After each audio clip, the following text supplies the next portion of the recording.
Boracay is consistently ranked as top 24 most beautiful beach sa buong mundo dahil sa powder white nitong buhangin at crystal clear na tubig. Kaya naman samahan niyo kami sa last part ng aming bakasyon dito for more tipid tips. Grabe! Lahat maganda! Let's eat. And talagang iba yung vibe talaga ng Boracay. This is the last time I'm going to eat at Shakey's. So yung mga pupunta dito sa Boracay, mura-mura dito para siyang karinderya. So eto guys, yung pangalan ng restaurant. Yan, Jasper. I'm feeling sexy tonight. I'm feeling this.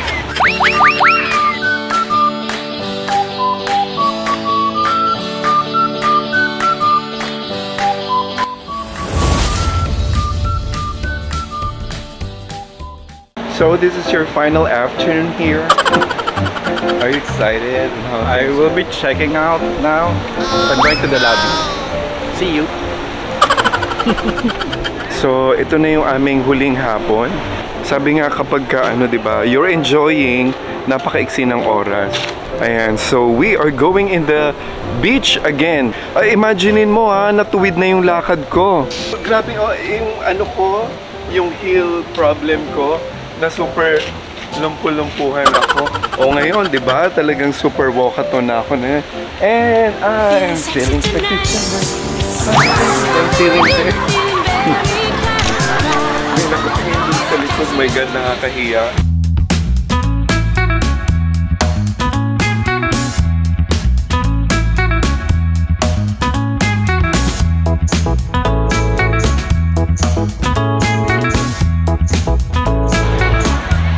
It's surreal.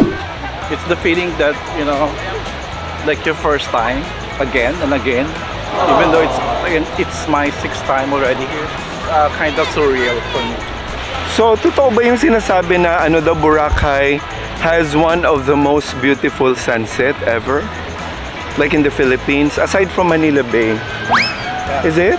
Really? Yeah. Oh, okay. Ako naman, this is my 2nd time here in Boracay. As I've said, yung first was yung courtesy nga ni Noy noon.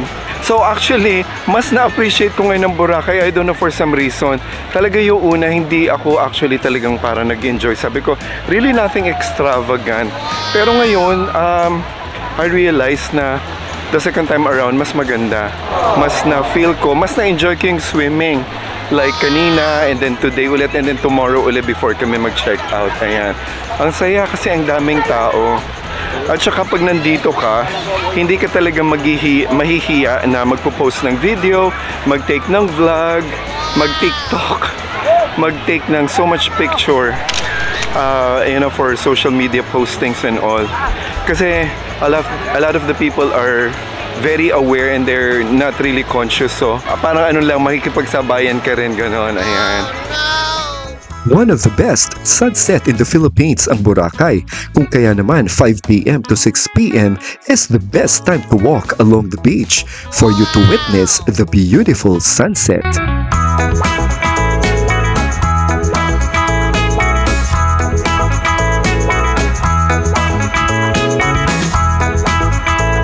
And nakakatuwa guys kasi bakit kanyo? Itong tinutungtungan ko na to, yan. Nakita nyo itong part na to, medyo may mga lumot pa. So pupunta tayo doon kung saan malapit tayo doon sa, alam mo yung may bato doon tapos may crucifix. Akala ko before nung first time ko, hinahanap namin parang nawawala yung bato. Yung pala nandun pa siya sa may station 2. Ayan. So nilalakad na lang namin papunta ron. Pero pwede rin naman kayong sumakay the other side. Ayan. So itong tinutungtungan ko na to ngayon ay super low tide. Kanina nandito yung tubig. Kaya earlier nung nag-swimming ako, imagine, ngayon nandito tapos nandyan pa ang layo. And it's almost sunset. Kaya hinahabol namin kasi parang alam mo yung last sunset namin dito sa Boracay today. And talagang iba yung vibe talaga ng Boracay. I mean, compared to Puerto Galera or Puerto Azul or any other, it's a Siargao din, I think. I heard. Hopefully, makapunta rin kami dyan someday. So, dito nagpa-park yung mga yacht na yan or, I don't know, ano bang tawag dyan? So, dito, the best magpa-picture.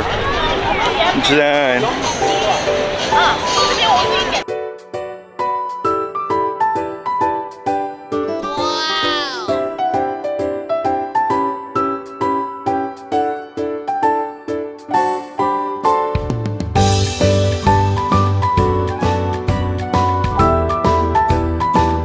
Ay nako, talagang nakakatuwa rito. Pag nakikita nyo itong 5:30, 6 p.m. na formation ng mga boat na to na nagagandahan, very colorful. Sobrang Instagrammable, sobrang picture perfect. Grabe, lahat maganda. Dito lang yan sa Boracay. Ayan. So ayan si Noy, busy siyang nagsiselfie doon. Ayan.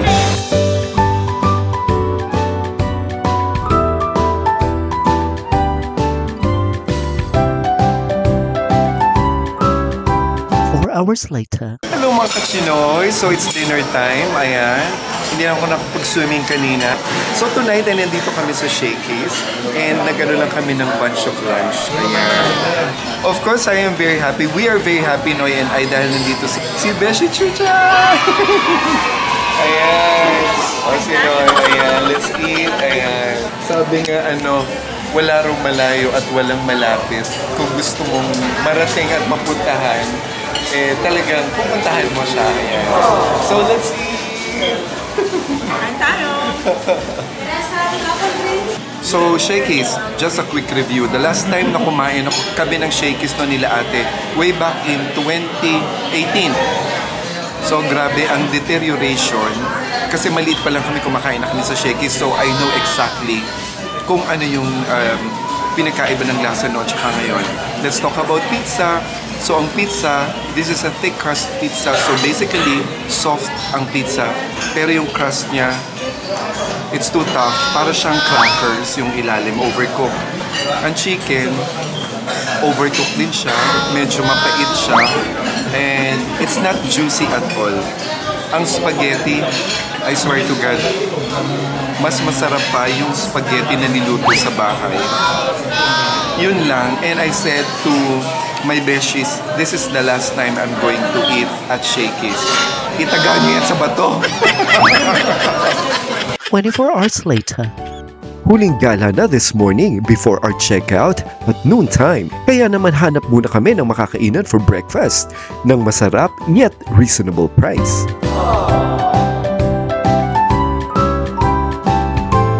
Dapat magbe-breakfast kami sa Jollibee, doon na kami sa loob ng Jollibee. Naku, would you imagine, talagang grabe ang presyo. 228 ang breakfast. Would you believe na, well again, parang mga 70 to 80 pesos plus yun. Lumakad daw kami dito, sabi ni Noy, at baka daw may matagpuan. Yung nga lang talaga, few steps away, so may nakita siya na, ayun nga may Tapsilog.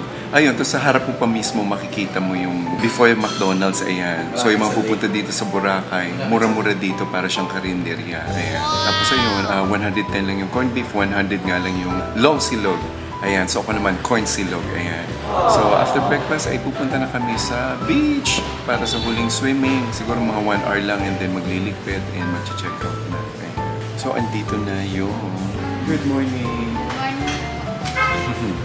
Kaya nang bait pa nung server. Yan yung Tapsilog. O, ayan.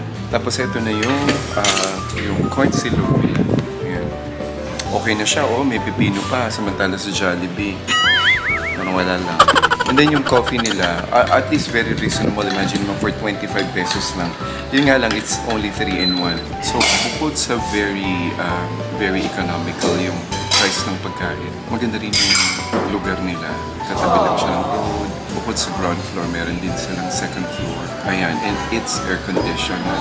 So, very comfortable dito sa loob kumain sa taas. Ayan. Maganda diba? Okay kumain dito. Yeah, maganda. Very affordable. Tsaka maganda yung place. So, eto guys, yung pangalan ng restaurant. Yan, Jasper.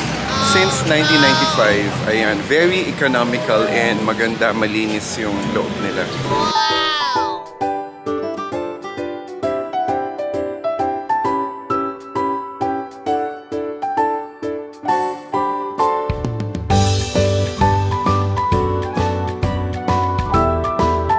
By the way, yung jeep is only 15 pesos kung yung mga ganun lang namang kalapit, no? Or otherwise, meron mag-offer din na kung gusto nyo for 2 or special trip, or kung ilan kayo, it's only 100 pesos pag mga ganung station 1 to 2 lang, or 2 to 1, ganyan. And then, 15 pesos naman kapag yung yung single fare, yung sharing kayo. And then, pagbaba nyo ng jeep, pag sumakit kayo ng jeep, sasabihin nyo, punta kayo ng grotto. Kung gusto nyo pumunta dito sa itong may bato rito. Nag-iisa lang naman siya. So yung grotto ay nandito na sa likod. Ayan. Ayan. So ang daming tao. It's really a beautiful day. Ayan. So dito na rin tayo magsiswimming.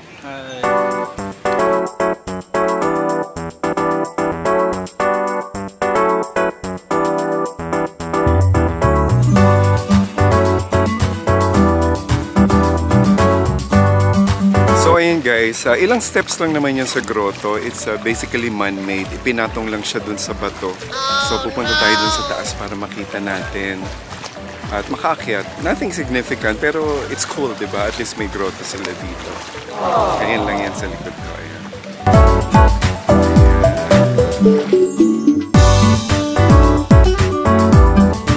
Ayan, so may maliit na puno dito sa likod ko. Yung mga parang ano siya. Yung mga gumagapang na tree na nasa bato lang siya. Ayan.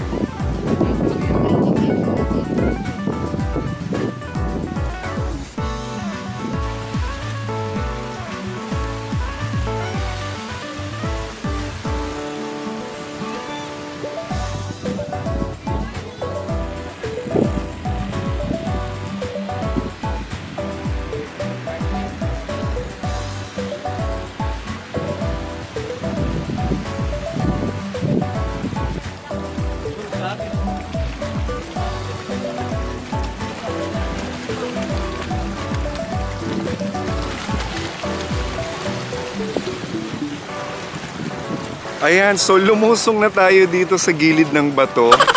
Medyo hindi siya ganun ka-high-tide like yung kahapon or yung kagabi. Ayan, so ito na yung tinatapakan ko.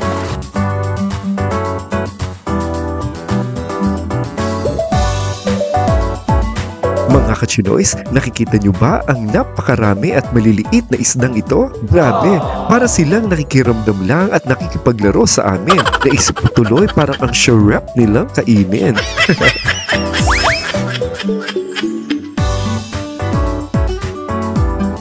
Yung mga boat na usong-uso na magpapa-pictorial ka yung clear. So ayan sa likod ko, meron nagpapa-pictorial. Of course may bayad yon kasi parang it's a stereotype, so lahat nila nagaganon. So wala, parang maiba lang. Ayan. Ayan, kumusta naman po ang labada? Pati mo ang labada sa tayo?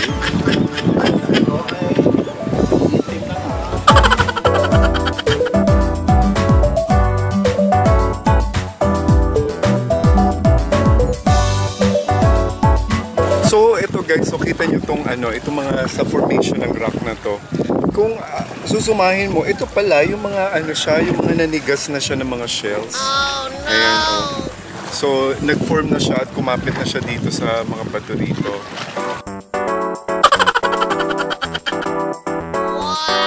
Ayan, tapos guys, mayroon ditong mga crabs din na makikita nyo na gumagapang dito sa likod. Tapos ngayon medyo nag-high tide na siya. Samantalahin na natin and it's going to be our checkout na in a bit at 12 noon. See you guys! And if you're not subscribed yet to my channel, don't forget to hit the subscribe button. Paki-like na rin and don't forget to slap the notification bell para lagi kayong updated sa aking mga latest vlogs. Ito po si The Red Chinoy na nagsasabing huwag malungkot. Piliin na maging masaya dahil ang bukas ay may hatid na tagumpay at ligaya. Take care and God bless everyone. Paalam!